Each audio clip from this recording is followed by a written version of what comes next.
안녕하십니까. 신의근의 군사TV 디펜스 브리핑입니다. 오늘도 역시 아주 중요한 군사 안보, 국방, 무기 관련한 소식 간추려서 브리핑 해드릴 텐데요.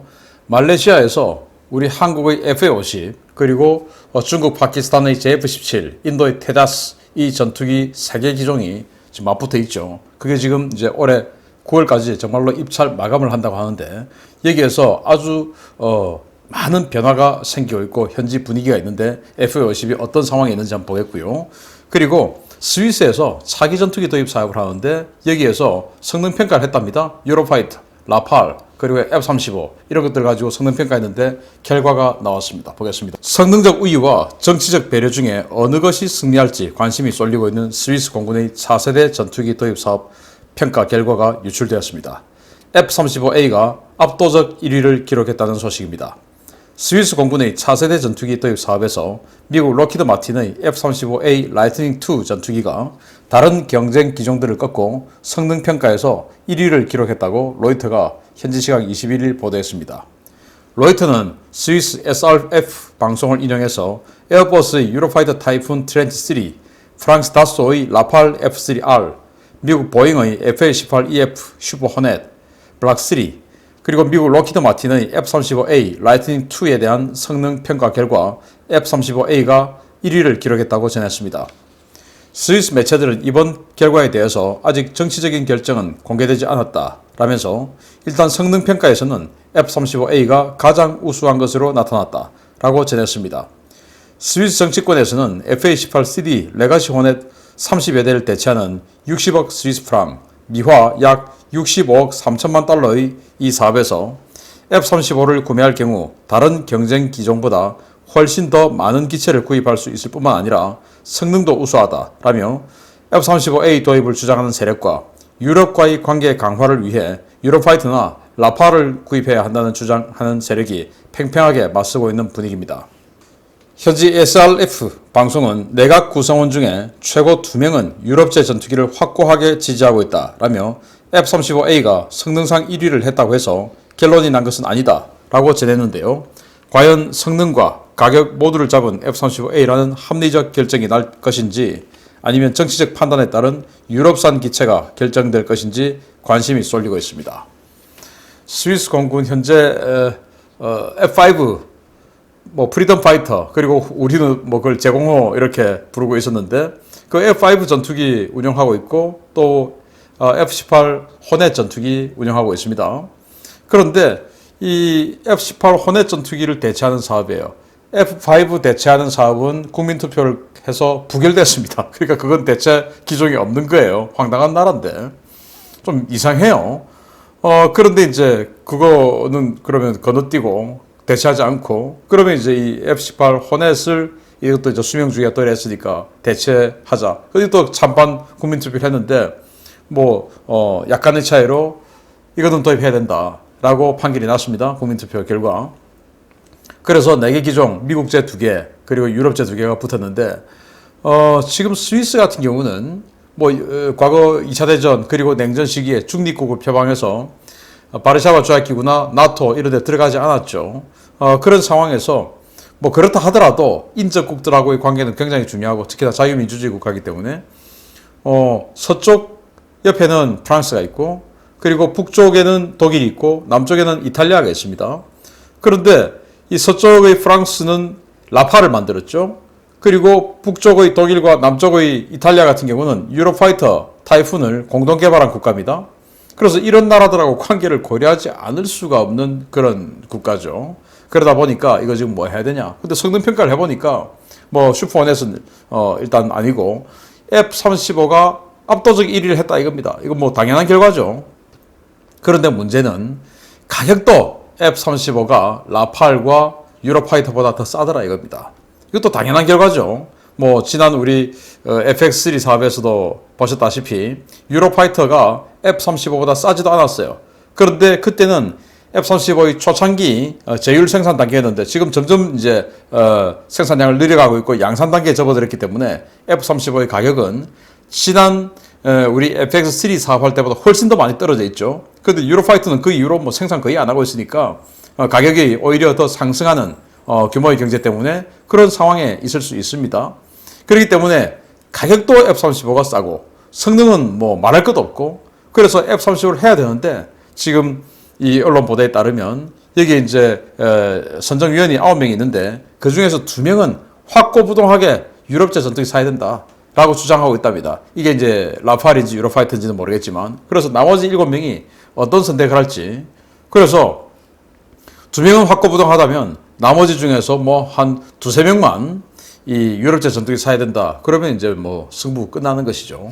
이 스위스 같은 경우는 우리는 굉장히 이 상무 정신이 높고 뭐 그런 나라로 알고 있었는데 여기는 완전히 그냥 공무원 철밥통 군의 전형입니다. 6시 되면 무조건 퇴근해야 되고 이러다 보니까 이 하이제킹 해가지고 테러 단체들이 예객기를 납치했죠.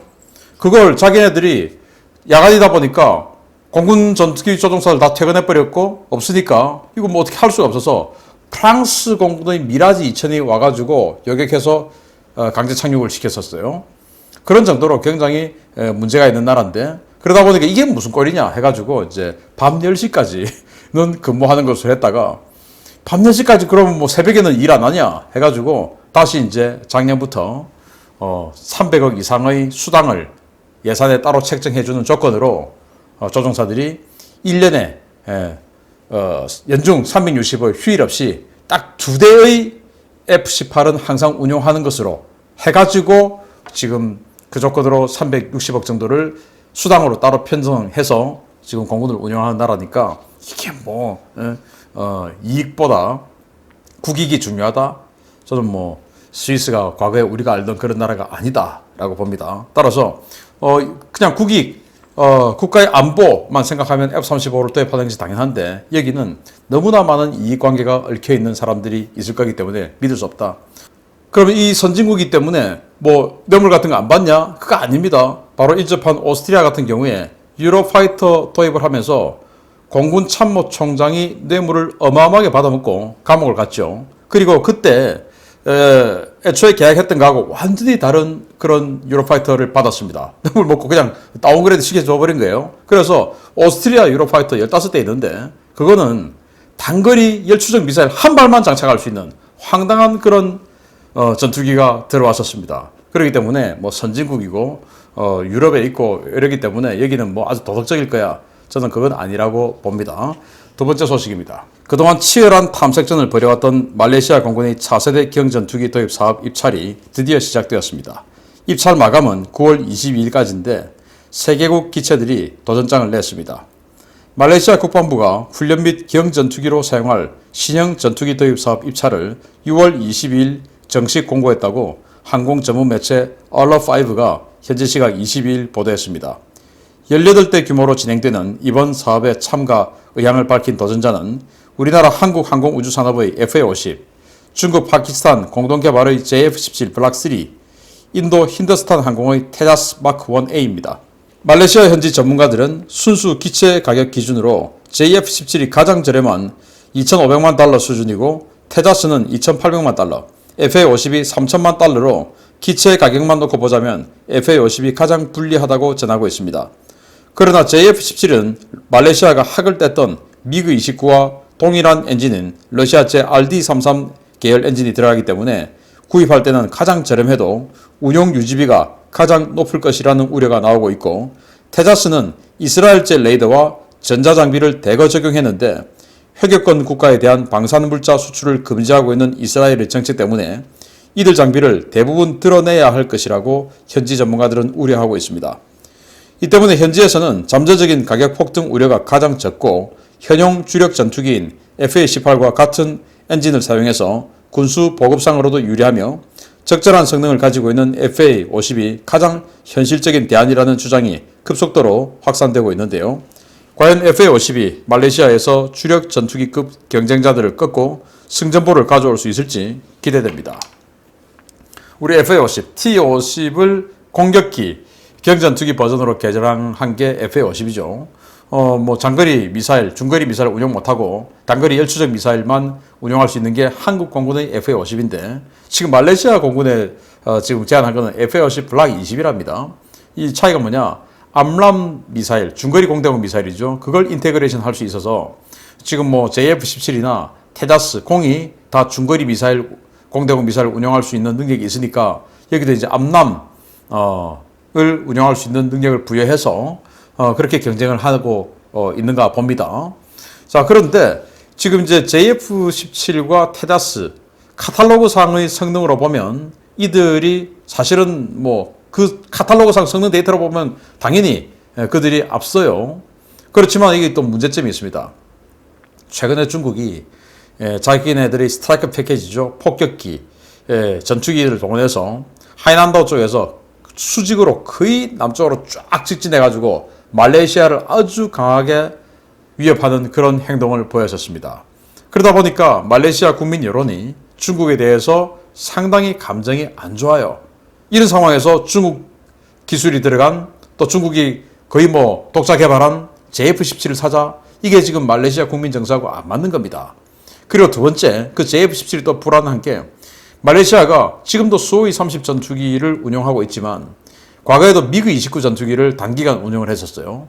그런데 그 미그 29에 들어가는 RD-33이라는 엔진, 러시아제 엔진이, 소련제 엔진이 다 그렇지만 쌉니다. 그렇지만은 유지 비행 시간이 너무 짧아요. 한 500시간 버티지를 못합니다. 어떤 경우는 150시간밖에 안 되는 엔진도 있었어요. 그러다 보니까 뭐 한 몇 달 운영하면 엔진 바꿔줘야 되는 겁니다. 그런데 미국제 엔진은 뭐 한 4,000시간씩 이렇게 운영을 하죠. 그러니까 살 때는, 도입을 할 때는 조금 미국제가 비쌌는데 이건 뭐 엔진 하나가, 어떤 엔진은 4,000시간 운영하는데 어떤 엔진은 이게 뭐 500시간만 운영하면 엔진을 교체를 해줘야 되니까 이게 말이 안 되는 겁니다. 그래서 그 미그 29에 들어간 RD-33 계열의 엔진을 운영하고 있는 JF-17, 이건 안 된다 라는 그런 여론이 많다라는 것이 JF-17이 안 되는 그 두 가지 요인이고, 그리고 그럼 이제 테자스, 인도의 테자스인데 이 테자스 같은 경우는 이스라엘제 레이더, 이스라엘제 항정 장비, 무장, 뭐 파이슨 더비 이런 미사일들 다 들어가거든요. 그런데 이스라엘은 이슬람 국가에게는 자신들의 군사 장비를 안 판다는 법이 있어요. 그러면은 이 테자스 전투기를 판매를 하려고 하면은 이스라엘의 이해를 받아야 되는데 이스라엘이 그거 안 해준다 이겁니다. 법상으로.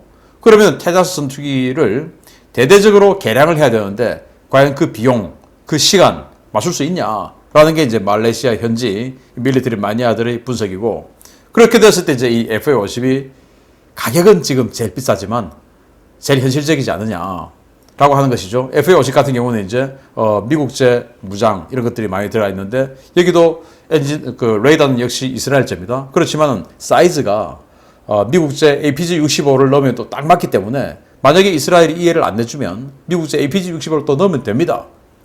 그래서 FA-50이 가장 현실적이다, 이런 이야기들이 말레이시아에서 나오고 있는데, 아무튼 9월달까지 입찰 마감을 한다고 하니까 우리 한국 항공우주산업 카이가 잘 해서 선정될 수 있기를 기대합니다. 18대 사업입니다. 마치겠습니다. 감사합니다.